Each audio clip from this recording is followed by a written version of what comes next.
Salut à toi, j'espère que tu vas bien. Aujourd'hui, on se retrouve dans le deuxième épisode sur la vitamine B12. Et dans le premier, je t'avais parlé des rôles et de la théorie concernant cette vitamine. Mais là, je vais te parler vraiment de l'absorption, de combien il en faut, et surtout comment ne pas être en déficience de vitamine B12 en assurant de bons apports à travers les aliments, la supplémentation, les aliments enrichis. Et avant de parler vraiment des alimentations, enfin de l'alimentation, des sources, etc., je vais quand même faire des rappels sur l'absorption, sur notre taux de vitamine B12 et sur nos besoins. Donc déjà concernant les besoins, je l'avais dit à la fin du premier épisode sur cette vitamine, mais on a besoin d'environ 2,5 microgrammes par jour. C'est une très faible quantité, mais pourtant qui n'est pas atteinte par beaucoup de personnes.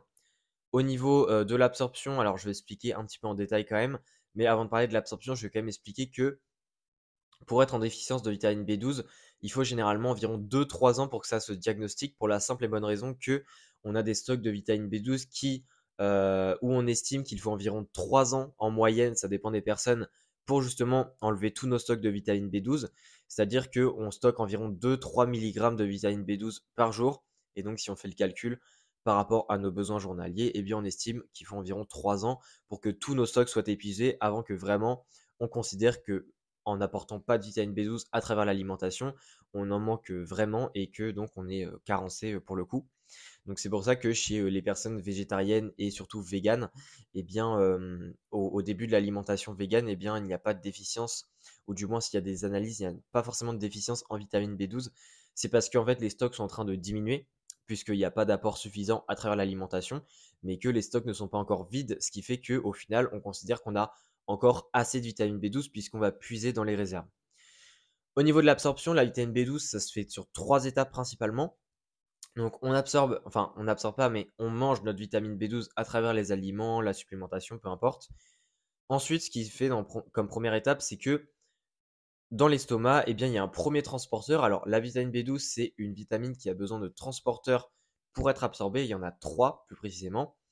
Et donc, premier transporteur, c'est ce qu'on appelle l'aptocorine dans l'estomac donc c'est un transporteur qui est plutôt inactif, hein, c'est une molécule qui est inactive et qui va justement s'attacher à la vitamine B12 pour l'emmener jusqu'à l'intestin grêle où cette fois-ci, cette aptocorine va être dégradée par les protéases, donc par des enzymes qui détruisent les protéines, hein, puisque l'aptocorine reste une protéine.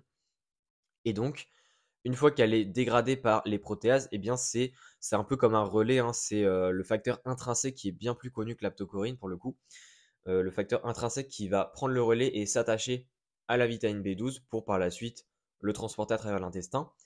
Et cette fois-ci, le facteur intrinsèque va permettre l'absorption de la vitamine B12, donc l'absorption de la vitamine B12 dans l'intestin, dans le gros intestin. Alors voilà, il y a plusieurs sites d'absorption pour cette vitamine. Et une fois que elle va être absorbée, et bien dans le plasma, et bien cette fois-ci, c'est un troisième transporteur qui va prendre le relais. C'est la transcobalamine numéro 2 qui va prendre le relais et donc qui va emmener la vitamine B12 au lieu où elle doit être utilisée ou alors dans notre stock de vitamine B12.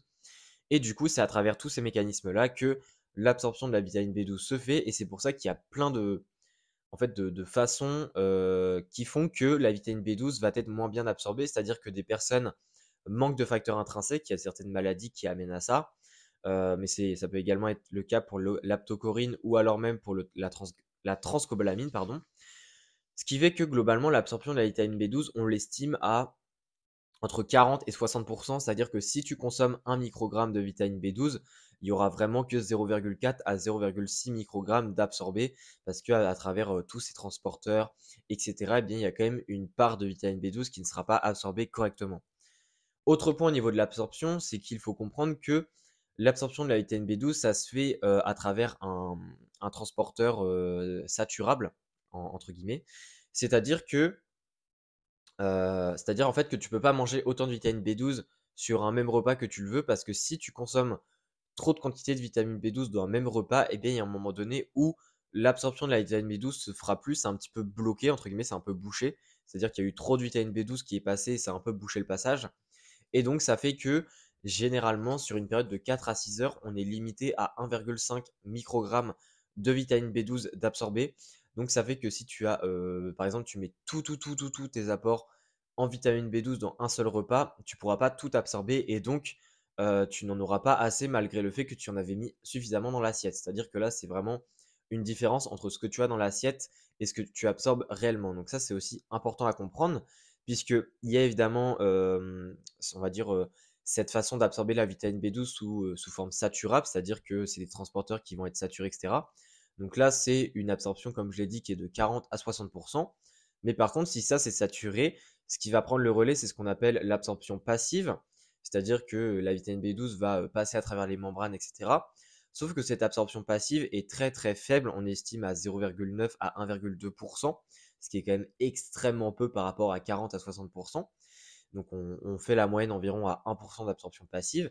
Et donc ça fait que si on a plus d'1,5 microgramme de vitamine B12 dans un même repas, donc sur une plage de 4 à 6 heures, eh bien cette absorption passive qui prendra le relais. Et donc ça fait que si par exemple on consomme 10 microgrammes de vitamine B12, eh bien il y aura 0,1 microgramme d'absorbé avec cette absorption passive. Donc ça c'est aussi important à comprendre parce que ça montre que même si on sature le passage principal de la vitamine B12 pour son absorption, il y a quand même quelque chose qui prend le relais, même si ça reste très très négligeable ou du moins on va vite comprendre que quand on se supplémente, c'est justement ce passage passif en fait qui sera très très important pour atteindre nos apports. Mais voilà un petit peu en ce qui concerne l'absorption de la vitamine B12. Alors évidemment, il y a d'autres facteurs qui peuvent influencer l'absorption, il y a certaines vitamines, etc. Mais c'est quand même des facteurs qui sont très négligeables et qu'on ne va pas se préoccuper ici. Ce qui est surtout important à comprendre, c'est vraiment ce phénomène de saturation, et également un petit peu ce côté transporteur qui vont absorber la vitamine B12 et donc qui fait qu'il y a plusieurs choses qui peuvent impacter cette absorption. Voilà, donc à travers tout ça, déjà, tu peux comprendre que cette vitamine-là n'est pas forcément la plus simple en ce qui concerne l'absorption, en ce qui concerne en avoir suffisamment à travers l'alimentation.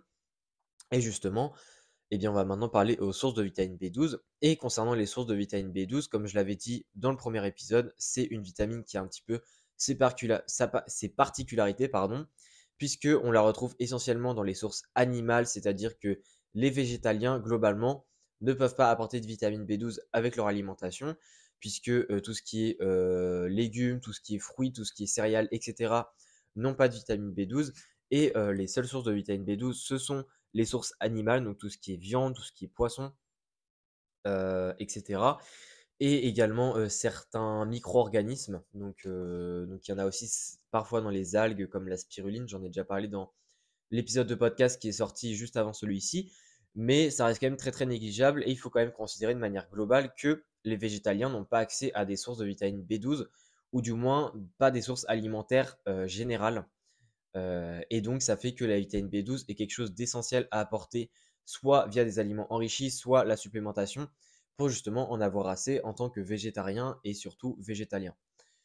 Au niveau des aliments enrichis, de plus en plus d'aliments sont enrichis en vitamine B12. Ça peut être aussi bien des laits végétaux, ça peut être aussi bien des yaourts végétaux, ça peut être aussi bien des substituts de viande végétale, donc tout ce qui est dérivé de soja, etc.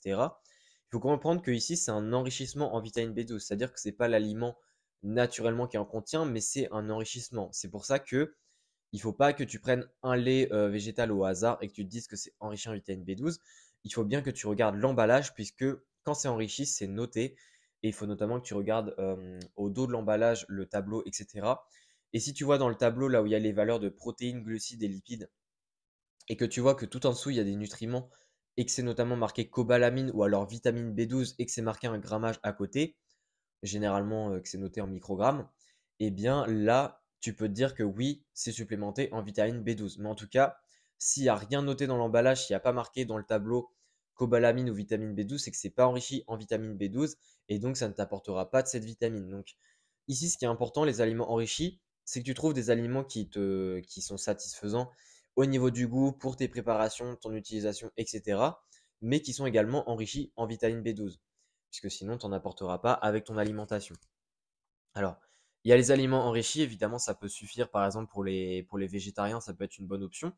Mais par contre, pour les végétaliens, même en consommant des aliments enrichis en vitamine B12, ça peut s'avérer être assez compliqué d'atteindre les apports, enfin d'atteindre les besoins, pardon. Et donc, c'est pour ça qu'il est peut-être plus intéressant de prendre de la supplémentation en vitamine B12. Donc ici, il y a plusieurs choix possibles. Alors déjà, il faut comprendre que quand on se supplémente en vitamine B12, les dosages paraissent très grands, pour la simple et bonne raison que je l'ai dit que c'est un seul pourcent d'absorption quand on parle d'absorption passive et que évidemment quand on se supplémente, on prend des grandes doses, ce qui fait que c'est cette absorption passive qui va être utilisée et pas l'absorption saturable. Et donc, il n'est pas rare qu'on ait 1000 mg de vitamine B12 à prendre tous les jours, puisque si on fait le calcul, en fait, 1000 mg, ça va revenir à 1%, et donc ça va revenir à 10 microgrammes de vitamine B12, ce qui n'est pas du tout déconnant au final. Donc, la vitamine B12 peut se prendre sous plusieurs formes. La forme la plus utilisée, c'est une forme synthétique qui est considérée comme étant la plus stable. C'est pour ça que c'est celle qui est souvent recommandée, c'est la cyanocobalamin. Donc moi, c'est celle que je recommande à l'heure actuelle. Mais en tout cas, au niveau des données scientifiques, il y a quand même de plus en plus de recherches qui se font sur des formes, on va dire, plus naturelles, comme par exemple la méthylcobalamine, qui est justement, j'en ai parlé dans l'épisode 1, qui est une forme de vitamine B12 qu'on retrouve dans le corps. Et cette méthylcobalamine-là est considérée comme étant un peu moins stable dans les suppléments que la cyanocobalamine, et c'est pour ça qu'on la conseille moins, parce que quand c'est moins stable, il y a plus de risques que la molécule ne soit pas absorbée, utilisée correctement, etc. Mais voilà, il y a la méthylcobalamine, il y en a également d'autres, hein, il y en a d'autres.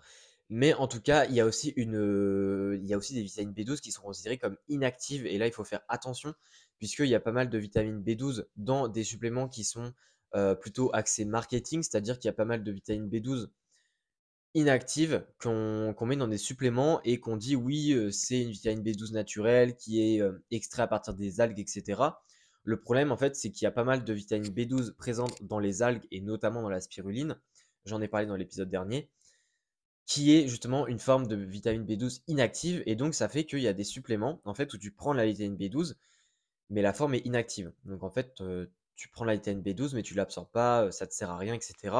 Et ça, c'est purement du marketing parce qu'ils appuient sur le fait que c'est naturel, que ça vient d'algues, etc.